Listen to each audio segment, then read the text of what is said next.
Hey everybody, how's it going? Welcome to NoDQ&A video right here on NoDQ.com, the YouTube channel, and NoDQ&A videos affiliate, ringsidenews.com. Got your questions here from spring.me/Aaron Rift regarding Raw, Royal Rumble, and other topics. Let's get started here today with the first one from Jose. Hey Aaron, what did you think about the ending to Raw? Personally, I prefer that Daniel Bryan had stayed with the Wyatt family until after the Royal Rumble or near Elimination Chamber and then have a big match at WrestleMania 30. I was a bit surprised to see Daniel Bryan turn on the Wyatts so quickly. Not surprised that the cat got in my shot. I figured that the storyline would go on a little bit longer than it did, but I think that it was the right time to turn Daniel Bryan back. I think that based on what we saw last week on Raw and this week, it just wasn't working. The crowd didn't want to boo Daniel Bryan, and there wasn't a whole lot of heat for that cage match, and I think it's because the fans wanted Daniel Bryan to turn on them so badly, and I think WWE pulled the trigger on it at the right time. When Daniel Bryan turned on Bray Wyatt, I mean, that was a tremendous reaction.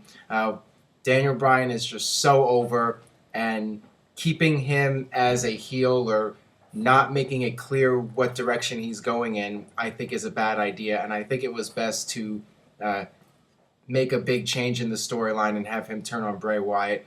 And, there's speculation now about what Cain's role is in the storyline, and that leads to the next question here from Live Life Loudly.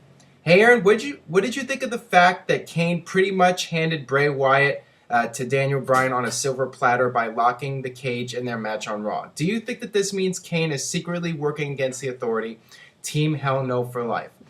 Well, I certainly hope that's the case. I don't know if this is something WWE has planned out, and quite frankly, I would be a bit surprised if they planned this out because usually WWE doesn't think things out this well and have long-term storylines. But it actually would make a lot of sense if Cain was, doing this whole Authority thing as a cover-up all along, and it was all part of a master plan to get revenge on the Wyatt family because as we look back in the past, Cain came back at the pay-per-view, I think it was Battleground, and then the next night he joined the Authority, which was very abrupt and didn't make any sense. But yeah, it could be in the storyline that Cain had this master plan, and then, on Raw this week, he got his big payback on Bray Wyatt by putting him in the cage with Daniel Bryan, and it was all part of a big setup. So I hope that this is what the storyline is, and Cain goes back to wearing the mask and being the monster again. And they haven't really done anything with Cain with the Authority role, so I think it's a good time to drop that and have Team Hell No reunite and feud with the Wyatt family. That's what makes sense to me, and we'll see what happens on Raw next week with that. All right, this one comes from Shiggy Diggy Bang. With Kofi Kingston getting a win over Randy Orton and the rumors floating around about him getting a character change, will 2014 be the year of Kingston? I honestly believe that whatever happens, he's probably going to remain a mid-carder at this point. Well, definitely for the time being, I think that Kofi Kingston will continue to be in the mid-card. I think that the whole idea of Kofi beating Orton on Raw was to have Randy Orton snap, and you have something to lead to him attacking John Cena's father. So that's why they had Kofi go over on Randy Orton. It could have been anybody. You could have put Dolph Ziggler in there, although he's got the concussion. But they could have put any number of guys in that role to beat Randy Orton in an upset and then have Randy Orton snap and go crazy. So it doesn't necessarily mean that Kofi's getting a push. And, I wouldn't expect it for the next several months. Will Kofi get a title shot now because he beat the champion? Traditionally, that's what would happen. Don't know if WWE is going to follow up on it. Maybe Kofi will get a title shot on Raw next week, and Randy Orton will beat him, and that'll be the end of it. Or maybe they'll just, forget about it and not even do anything with Kofi until after WrestleMania. But if Kofi does get another push at some point, I think it'll be after WrestleMania, once all the big names like Brock Lesnar and Chris Jericho are gone again. Maybe then they would give him a push. But at this point, Kofi's lucky if he's even going to have a opening match at best or pre-show match at WrestleMania. I mean, that's just the way it is with so many top names coming back for WrestleMania. And, he's going to be stuck in that mid-card spot for the time being. All right, this one comes from Rob Zito. Hey Aaron, do you think that the WWE creative team is losing creativity by pretty much reenacting the same scenario by having Randy Orton attack John Cena's father? Yeah, I thought that was the worst thing about Raw. Overall, I really enjoyed Raw, but it's pretty weak, I have to be honest. It's one thing to recreate storylines from the past with different people. I mean, that's going to happen after a while. You're going to see storylines be recycled. But to recycle an old storyline with the same exact people, I mean, Randy Orton had attacked John Cena's father in 2007 leading up to the SummerSlam match. But I guess they think that us fans have forgotten about that. But, we're not that dumb, WWE. And, yeah, it was lame. I mean, that's really the best that they can come up with. And, I said it in the previous video. It doesn't really matter what they do with John Cena and Randy Orton. I mean, the Royal Rumble match is what sells the pay-per-view. And, Randy Orton and John Cena, you could say, is filler. I mean, it's just a match that they're doing with Randy Orton and John Cena, something for the two top stars to do at the Royal Rumble pay-per-view. But that match isn't really that important, even though it is for the WWE World Title. I mean, WWE's just trying to throw whatever they can together for the Rumble and just focus on the Rumble match as the selling point. All right, this one comes from Rick. What was your reaction to the Ultimate Warrior going into the 2014 Hall of Fame, and do you think he deserves it?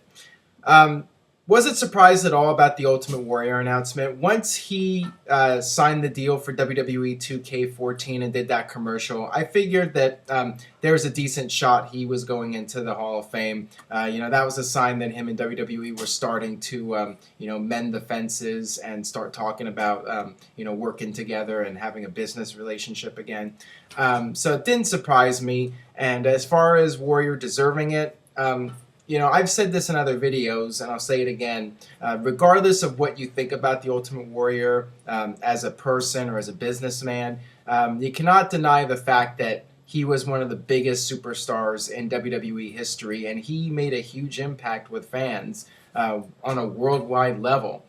So based on the star power of the Ultimate Warrior, I mean, he is a no-brainer for the Hall of Fame. If the Hall of Fame is all about who the classiest person is or who the best technical wrestler is, obviously the Warrior doesn't fit into those categories. But, the Warrior is an enigma and an all-time classic WWE character and should be in the Hall of Fame. So, hopefully their relationship doesn't sour again between now and WrestleMania. I'm sure they've signed a contract or whatnot, but there's always that concern that the Warrior and WWE might have another falling out. Hopefully it doesn't happen, and hopefully we get to see the Warrior have that Hall of Fame moment and maybe even make a cameo at WrestleMania with the face paint.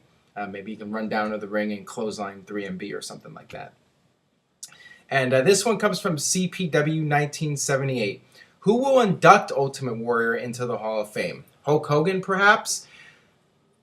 I think Hulk Hogan would be your best choice to induct Warrior into the Hall of Fame. It would certainly be very interesting considering the fact that Hogan and Warrior haven't exactly been on the best terms over the years. But, the Warrior's most famous match was that WrestleMania 6 main event against Hulk Hogan. And, that would be something else to see Hogan induct the Warrior. And I'm trying to think who else you could have do it. Maybe have Edge do it. Edge was there at WrestleMania 6 in the crowd. One thing that would be funny, it's not going to happen, but the Iron Sheik inducting the Ultimate Warrior. That would be something I would pay money to see, but, that's not going to happen. Hogan's your best bet, maybe Edge, or maybe a current WWE superstar you could have, maybe Batista, because Batista does the whole shaking the ropes similar to the Warrior, and he's a similar type of character. It's all about the intensity. So you could have Batista do it. I mean, there's a few guys that would be good candidates to induct Warrior. All right, this one comes from Panthers fan 0189. What did you think of the TNA Impact main event between AJ Styles and Magnus? Overall, I thought it was a very entertaining match, even though I already knew AJ Styles was going to lose. Please answer in video if possible. I agree with you. The match was no doubt a clusterfuck. It was a Vince Russo special with a million guys running in, and it was chaotic from the get-go. But with that being said, I found it to be entertaining. So whatever, world title match having the ton of run-ins. I mean, it's ridiculous and over the top, but I was glued to the TV set during that match, and I was entertained. So whatever. I liked the storyline. Dixie Carter doing whatever she can to make sure AJ Styles doesn't leave with the title, and she was backed into a corner. So I don't really have an issue. I mean, I was entertained at the end of the day, and Magnus is your unified champion now. We'll see where things go with that. So as long as I'm entertained, I'm over the fact that TNA does these matches that have run-ins every time. I'm just not even going to bother criticizing it anymore, or judging how they book the world title and how it's presented. I'm just going to sit back and just try to enjoy it. All right, this one comes from MVTVR20. With Jake the Snake on good terms with WWE, could we see him do a comeback match similar to The Rock? Please answer in video, Marshall from Iowa. Well, when you say similar to The Rock, are you suggesting that he comes back and wins the WWE title? Because that's not going to happen. If Jake does come back and actually does something physical in the ring, I mean, I don't think he can really do all that much. I think that he might be good for coming out and doing a DDT at the Royal Rumble and then getting tossed out. I don't really see him doing anything beyond that. I suppose you could always put him in like a 6-man tag team match or something like that. But as far as him having like a big marquee one-on-one match, I think the chances of that are unlikely.